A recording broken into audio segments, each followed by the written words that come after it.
જય દ્વારકાધીશ બધાને 90 ડેઝ ના ચેલેન્જ માં 7મા બ્લોગમાં તમારું સ્વાગત છે. કાલે રાતે દુકાન થી મોડો આવ્યો તો એટલે આજે 9 વાગ્યા સુધી સૂતો રહ્યો. ઉઠીને બ્રશ ફેસ વોશ લઈને આવી ગયો, બ્રશ કરવાનું થઈ ગયો ફ્રેશ. નાઈને દફતર પાટી પેક કરીને આવતો રહ્યો ભાઈબંધ ની ઓફિસે ચા પીવા. ભાઈબંધ ની મફત ની એક કપ ચા ઠપકાઈને પછી નીકળી ગયા શોરૂમ બાજુ.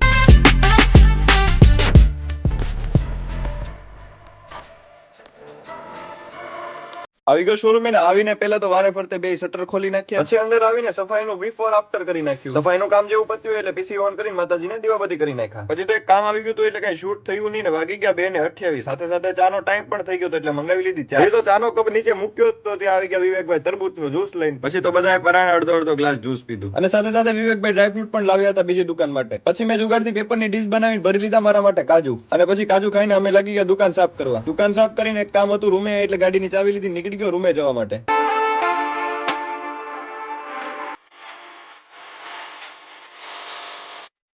વાગ્યા હતા 6 અને વાતાવરણ પણ બહુ મસ્ત થઈ ગયું. ફાઇનલી પહોંચી ગયો રૂમે ને રૂમેથી લેવાની એક બે વસ્તુ મારા માટે અને પછી નીકળી ગયો સીધો પાછો શોરૂમ જવાનું. પહોંચી ગયો શોરૂમે અને થઈ ગયો તો દીવાબત્તીનો ટાઈમ. તો ભગવાનને પહેલા દીવાબત્તી કરી 9:30 થયા એટલે દુકાન વધારી લીધી, શટર બંધ કરી દીધા પછી નીકળી ગયો પાછો ગાડી લઈને રૂમે જવા માટે. પહોંચી ગયો રૂમે, લઈ લીધો રૂમાલ ને ભાગ્યો સીધો નાવા જવા માટે. નાઈને થઈ ગયો ફ્રેશ ને હવે જવાનું છે મારે બીજી દુકાને. જો તમને આજનો બ્લોગ ગમ્યો હોય તો વિડીયોને લાઈક શેર ફોલો કરી દેજો. હું મળું તમને બીજા બ્લોગમાં. જય દ્વારકાધીશ, બાય બાય.